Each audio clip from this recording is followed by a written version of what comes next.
ça va? Ça va bien. Ça a Alors- commencé, c'était si rapide. Je t'entendais que j'étais en train de rêver, et 2 secondes avant, les gens devaient me dire, elle doit te faire chier, mais pas du tout, pardon. Je t'écoute. Alors, t'as commencé un peu ton spectacle, ton nouveau spectacle Free. Ouais.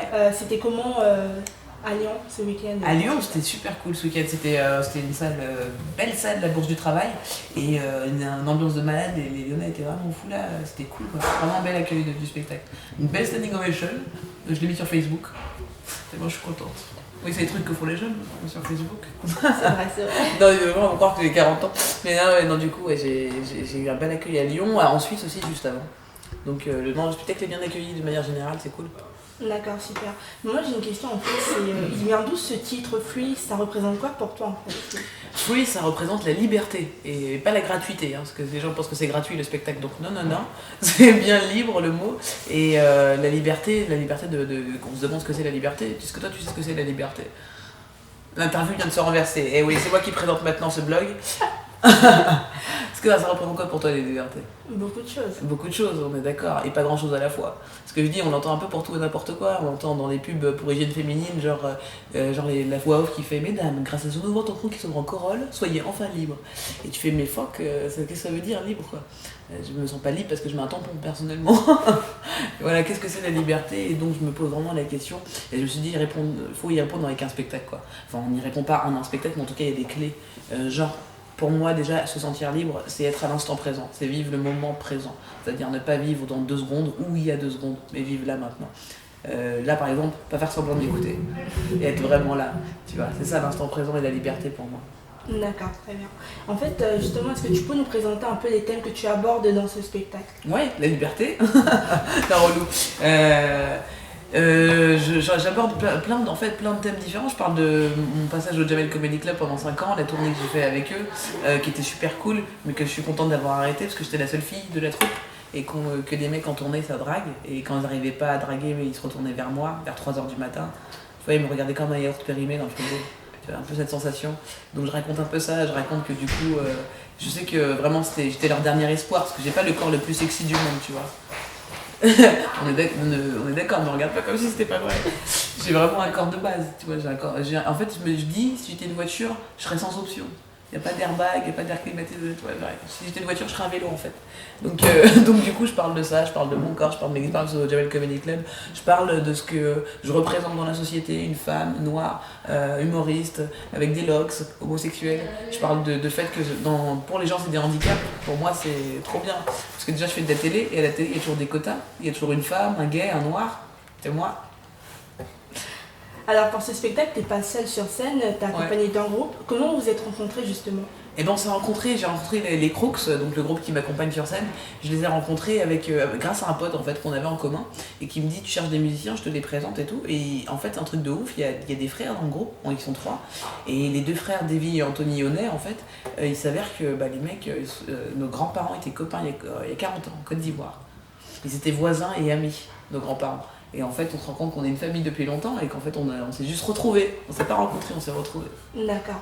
Bon, en fait, tu aimes la musique et dans ce spectacle, tu nous fais découvrir la soul music. La soul music, yes. Yeah, baby. Alors, t'écoutais quoi en fait quand t'étais jeune? Et j'écoutais du Otis Redding, j'écoutais Ray Charles, j'écoutais Aretha Franklin, j'écoutais tous ces gens, quoi. J'écoutais du Jimi Hendrix, j'écoutais toute cette musique qui, pour moi, est une musique qui a une histoire merveilleuse et qui, du coup, se ressent dans les vibrations de cette musique, en fait. C'est un beau mélange, un bel exemple de métissage, quoi, entre la musique classique et la musique africaine, en fait, si on va chercher très loin dans l'histoire.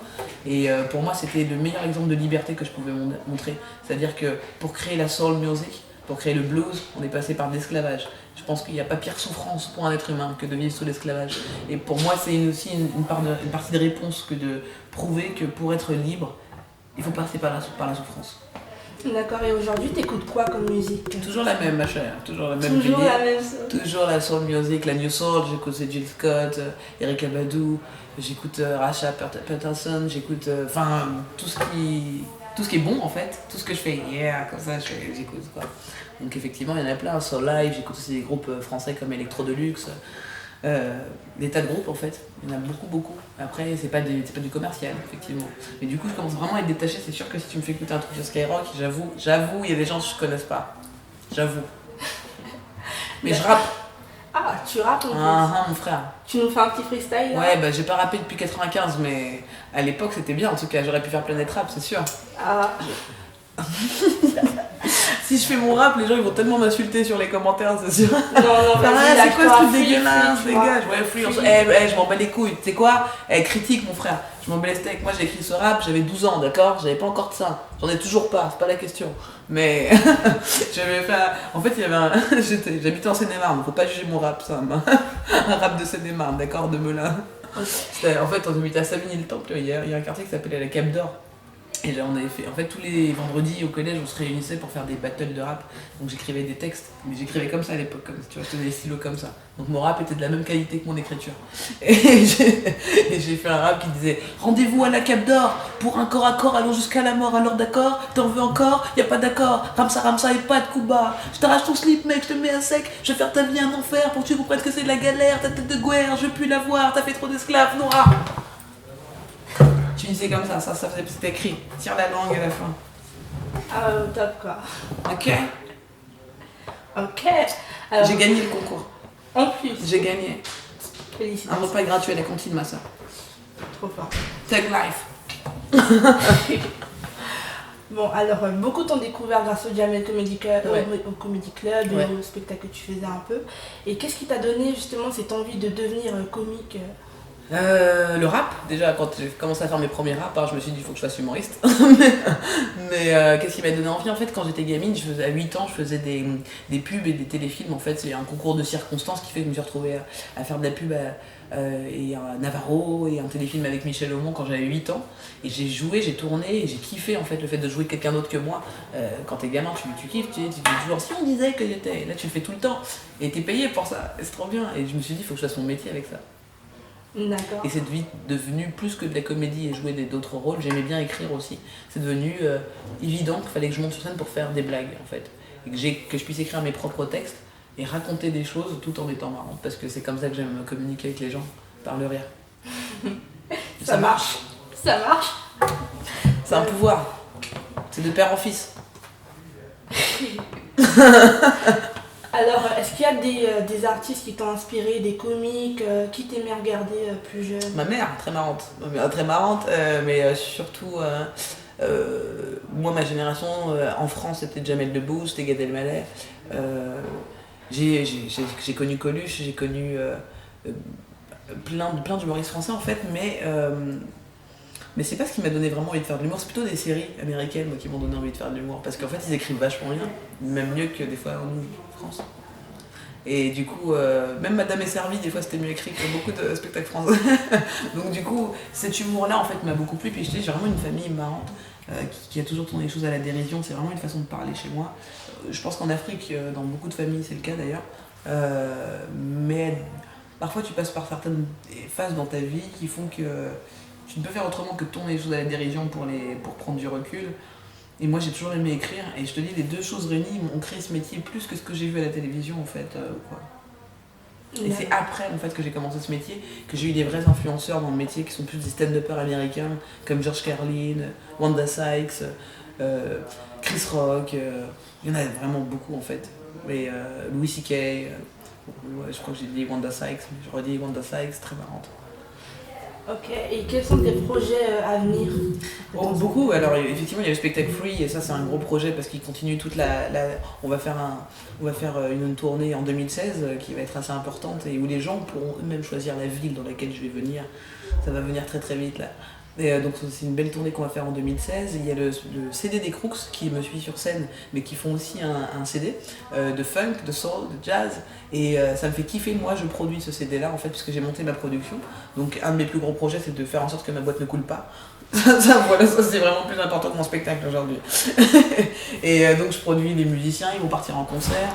Je produis une émission pour le web qui va sortir aussi à la rentrée, qui va être une émission marrante. Et que j'avais envie de monter sur le web et pas à la télévision. Certainement la télévision qui va reprendre aussi à la rentrée. Écoute, j'ai envie de te dire, mes projets c'est simplement de vivre l'instant présent et de continuer de pas oublier ça. D'accord. Bah, comme tu l'as dit, tu seras un peu partout l'année prochaine avec ton spectacle. Ouais. Une scène, si tu devais choisir une scène, ce serait laquelle? Si je devais choisir une scène, la dernière scène que je dois jouer, Une scène où t'as vraiment envie de jouer n'importe où dans le monde. En fait, je sais plus comment elle s'appelle cette salle, c'est ça le problème. Dommage. Le pays. En tout cas, c'est à New York, c'est tout ce que je peux dire. C'est pas la grosse salle connue de New York, c'est une salle dans laquelle beaucoup de stand-uppers jouent qui est en 360 degrés comme ça. Et en fait, tu as du public tout autour de toi. Je sais plus comment ça s'appelle, mais j'ai vu plein de spectacles qui avaient l'air bien là-bas. Regardez sur YouTube. Il y a du streaming aussi. Vous pouvez télécharger illégalement pour trouver cette salle. Ok. Je me rappelle plus du nom. Franchement, on voit que t'es quelqu'un de souriant, d'enthousiaste et tout ça. Bah ouais, j'essaye, hein, surtout pour des promos. En fait, ma vie c'est de la merde, mais là, je suis souriante. Parce qu'il faut bien vendre mon spectacle. Bon, si t'avais un dernier mot à dire à tes fans sur le spectacle, sur toi. Sur moi, mon dernier mot. Un dernier mot pour ceux qui regardent cette vidéo. Jean-Pierre. Jean-Pierre. Une dernière phrase. Jean-Pierre à table. Complètement folle. Si tu t'attendais à une vraie phrase, c'est raté. Ah là là. C'est la fin de l'interview, merci de nous avoir suivis, on se retrouve très très vite. À bientôt, bye bye.